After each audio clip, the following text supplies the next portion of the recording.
Hey everyone, welcome back to my channel. I'm starting to do more teaching and mentoring others in animal communication and intuition. And as I take on this venture, I'm constantly reminded that the animals themselves are the true teachers. I learned so much from their perspective that can be applied to how we see the world. For instance, they're very focused on living in the moment, and they truly represent unconditional love. They don't care what you have done to someone in the past or if you didn't get home when you say you would. They're just happy you're home now and they're happy to be with you. My cat Declan was very much my inspiration. I actually thought he'd be with me right now, but he is in the other room snoring up a storm, so I didn't want to interrupt him. But I will never forget the day that I was holding him like a little baby and he was looking up at me, staring into my eyes. And I thought, he is truly looking into my soul. I could really feel that there was something deeper there. And this was before I ever learned animal communication. He was the one that let me know it was possible to connect with animals on another level. Now he helps me do readings and he almost always comes to visit me and sit on my lap when I'm doing my meditations. One of the most enlightening aspects of animal wisdom is the concept of mirroring. And that's what I want to talk about today.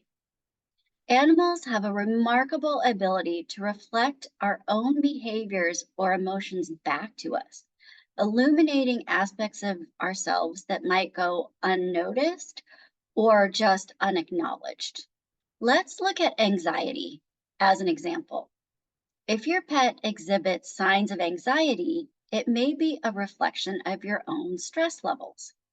If you have an anxious pet, you should look at your own anxiety levels because it's very common that if the pet is anxious, that the person also suffers from anxiety.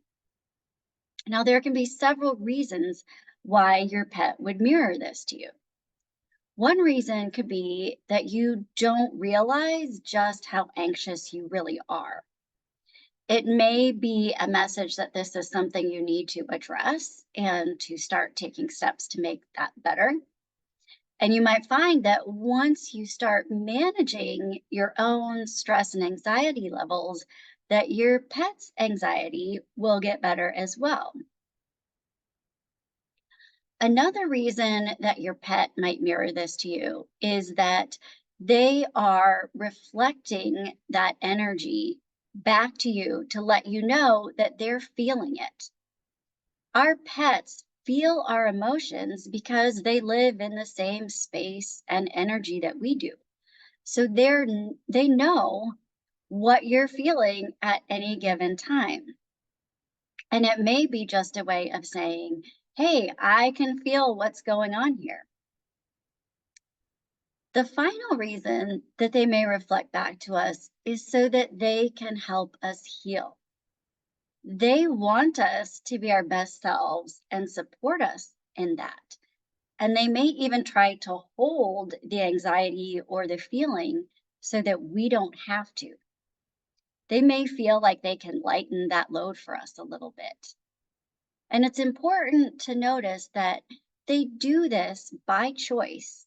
It's not something that we ask them to do or something that we give them. You're not giving them your anxiety. They choose to support us in our healing. And our pets can also be a good antidote for anxiety. Just sitting with them, being in the moment, hugging them, petting them, feeling them, that alone can be part of the healing. I went through a time not too long ago where I was dealing with a lot of anxiety and I was actually having a lot of panic attacks. After a couple months of that, I found out that Declan's kidney disease had gotten worse. And uh, through that, I was struggling to give him fluids to help with his kidneys. And then he seemed to be injured, and it turned out that he had arthritis. And by squeezing him, trying to hold him down to give him fluids, I had somehow brought this out. And I just felt like all of this was my fault, that my stress was contributing to him getting sicker. And then on top of that, my other cat got a UTI. And I think that was because of all the stress going on in our home.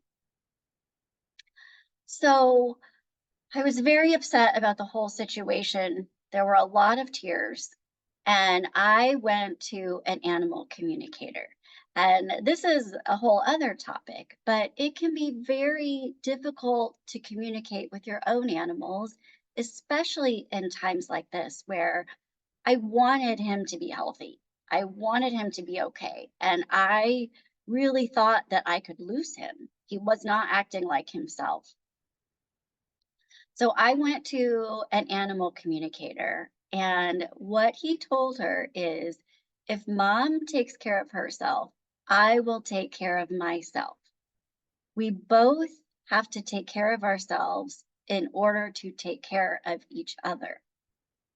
And at the time, of course, I didn't care about myself. I was so worried about him. I was just like, I don't care if I'm sleeping. I don't care if I'm eating right.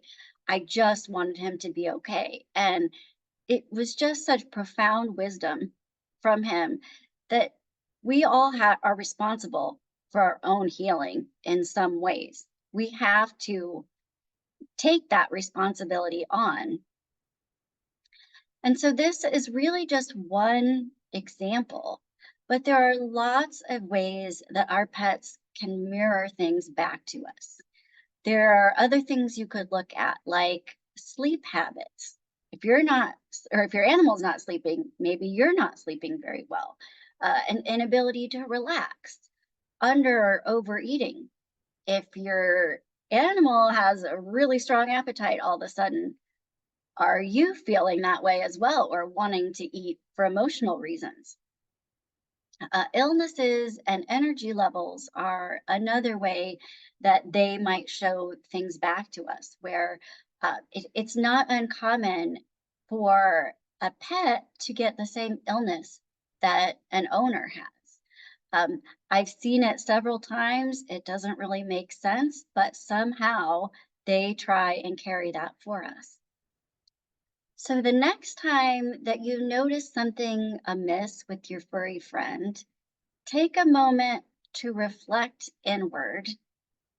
And also, I just want to appreciate the fact that animal communication isn't just about talking. There's so much that I learn from them that also helps with my personal growth and opens me up to other areas that I can look at or gain wisdom from. So I am sending you so much love. Thank you for listening, and please like and subscribe for future videos.